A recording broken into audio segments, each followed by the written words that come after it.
আসসালামু আলাইকুম ভিউয়ার্স, বরাবরের মতো আবারও চলে আসলাম আপনাদের মাঝে। আজকে রাকিব ভাইয়ের একটি ভয়েস রেকর্ডিং ভিডিও পাঠিয়েছে, সো আমরা সেটি আপনাদেরকে আজকে শোনাবো। তো বন্ধুরা, খুবই লোমহর্ষক একটি ঘটনা, যা আসলে সত্যি খুবই ভয়ের ছিল ঢাকা মেডিকেল কলেজে। তো আপনারা রেকর্ডিংটি শুনুন। আমি রাকিব হাসান অভি, বিএমডিসি রেজিস্টার্ড একজন চিকিৎসা কর্মী। আমি আমার একাডেমিক পড়াশোনা করার পর ইন্টার্নশিপ করি একটি সরকারি মেডিকেল কলেজ হাসপাতালে। 1 বছর ইন্টার্নশিপে আমাদের বিভিন্ন ধরনের অভিজ্ঞতার মধ্যে ভৌতিক বিষয়গুলোর উপরে আমাদের কৌতূহলী হওয়ার কারণে সেখানে কিছু অভিজ্ঞতা রয়েছে। সেই বিষয়গুলো আজকে আমি আপনাদের সাথে শেয়ার করতে চাই। তো আমরা ইন্টার্নশিপে যাওয়ার পর থেকেই আমরা বেশ কিছু বন্ধু ছিলাম যারা ভূতের অস্তিত্ব খোঁজা এবং ভৌতিক কোনো রহস্য উদ্ঘাটন করার জন্য আমরা প্রতিনিয়তই চেষ্টা করতাম, এবং এক কথায় কৌতূহলী ছিলাম যে আসলে এই বিষয়গুলো কি। তো সেই অনুযায়ী আমরা আমাদের যখন জরুরি বিভাগ মানে এমার্জেন্সি ডিপার্টমেন্টে ডিউটি থাকতো, তো আমাদের জরুরি বিভাগের পাশেই হচ্ছে আমাদের লাশ কাটা ঘর। আমরা যখন রাত্রে ডিউটি করতাম তখন চিন্তা করতাম যে ভূতের সাথে আসলে লাশ কাটা ঘর, লাশ, ডোম, মানে এই শব্দগুলো খুব জড়িত।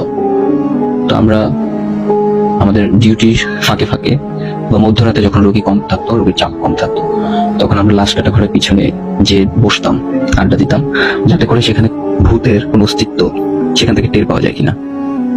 তো আমরা এরকম বেশ কয়েকদিন লাশ কাটা ঘরের পিছনে যে আড্ডা দিয়ে ভূতের যে অস্তিত্ব সেটা খোঁজার চেষ্টা করতাম। তো আসলে কোনোদিন আমরা ভূত অথবা ভূতের কোনো আলামত আমরা কোনোদিন পাইনি। তো যাই হোক, একদিন রাতে সন্ধ্যা থেকে হালকা গুড়ি গুড়ি বৃষ্টি, আমাদের নাইট ডিউটি তখন জরুরি বিভাগে।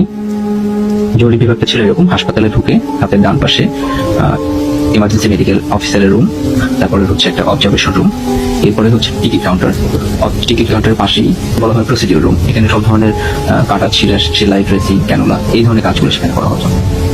তো সন্ধ্যায় একটা বুকে ব্যথার রোগী, যেটাকে মেডিকেল সায়েন্সে হার্ট অ্যাটাক বা মায়োকার্ডিয়াল ইনফ্রাকশন বলে, এমআই, এই ধরনের একটা পেশেন্ট ডেথ হয়।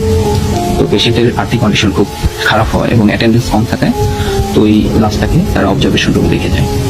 এবং যেহেতু বৃষ্টি হচ্ছিল, তো তারা সিদ্ধান্ত নিল যে তাদের অ্যাটেন্ডেন্স আসবে এবং দূর থেকে আসতে হবে। তো তারপর তাই লাশটাকে তারা বাড়িতে নিয়ে যাবে। প্রায় পুরো রাতই আসলে অবজারভেশন রুমে লাশটাকে রেখে দেয়। উপরে একটা সাদা একটা কাপড় দিয়ে লাশটাকে ঢেকে দেওয়া হয়। তো আমরা যারা ইন্টার্ন ছিলাম, আমাদের পেশেন্টের চাপ যেহেতু কম, ওই দিন টিকিট কাউন্টার ওখানে আড্ডা দিচ্ছিলাম।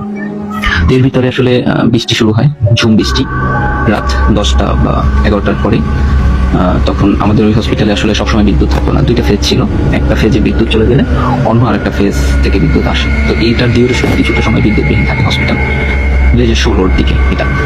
তো যাই হোক, মূল ঘটনায় আসি। তো আমার বন্ধুরা ইন্টার্নশিপে যেটা হয় যে আসলে আড্ডা দিতে দিতে শেষ রাতের দিকে আসলে ঘুম চলে আসে, ওরা টেবিলে ঘুমায় গেল।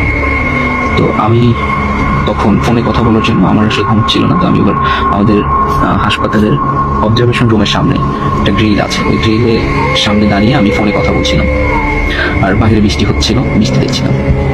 তো এর ভিতরে কথা বলার সময় আমি আসলে অনুভব করি না বিদ্যুৎ আছে নাকি বিদ্যুৎ নাই। তো যাই হোক, কথা বলা এক পর্যায়ে বিদ্যুৎ চলে যায়, বাইরে ঝুম বৃষ্টি, জরুরি বিভাগের আশেপাশে কেউ নেই, সবাই ঘুম। এবং বিদ্যুৎ চলে যাওয়ার পরে আমি তখন কথা বলছিলাম, তো হঠাৎ করে আমার কথা বলা শেষ হয়, অন্ধকার। তো সেই মুহূর্তে আমার বৃষ্টি দেখতে দেখতেই মনে হচ্ছিল যে আমার পিছনে মানে অবজারভেশন রুমে সন্ধ্যায় যে ডেড বডিটা সেটা তো ওখানে রাখা আছে। তো আমার এটা চিন্তা করে, যেহেতু আমরা আগে থাকতেই ভৌতিক বিষয়গুলো নিয়ে একটু গবেষণা করতাম, তো সেই চিন্তা থেকে একটু হ্যালোসিনেশন হচ্ছিল বা ভয় লাগছিল যে আমার পিছনেই তো সেই ডেড বডিতে রাখা। তো আমি সেই চিন্তা থেকে আমি আবার একটু ঘুরে তাকালাম, পিছনের দিকে ঘুরে তাকালাম। তো সাদা কোনো বস্তু, যেটা কালোর মধ্যে কিন্তু দেখা যায়। তো আমি আসলে পিছনে তাকানোর পরেই সেই সাদা কাপড়টা যে মোড়ানো বা জড়ানো উপরে যে সাদা কাপড়টা, সেটা মনে হচ্ছিল ওটা আস্তে আস্তে উপরের দিকে উঠছে। মানে পুরো লাশটাই সে মনে হচ্ছে যে লাস্ট ট্রলিতে ছিল, সেই ট্রলি থেকে মনে হচ্ছিল যে সে উঠে বসতেছে। তো এটা হয়তো আমার হ্যালোসিনেশন, কিন্তু বিষয়টা এরকম ছিল। তো আমি ঘেমে যাচ্ছিলাম যে আসলে কি এটা বাস্তব কিনা। আমার বন্ধুরা সামনের টিকিট কাউন্টারে, আর এই পাশে হচ্ছে আমাদের এমার্জেন্সি মেডিকেল অফিসারেরও।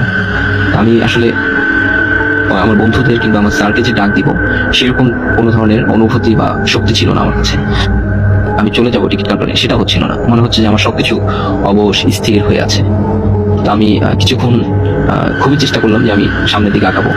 মনে হচ্ছিল যে সেই লাশটা সে ট্রলিতে বসে গেছে এবং সে ট্রলি থেকে নেমে হয়তো আমার দিকে আসবে। তো সেই অবস্থায় মানে আমার শরীর পুরোপুরি ঘেমে গেল। এটাকে নার্ভাসনেসের জন্য হতে পারে।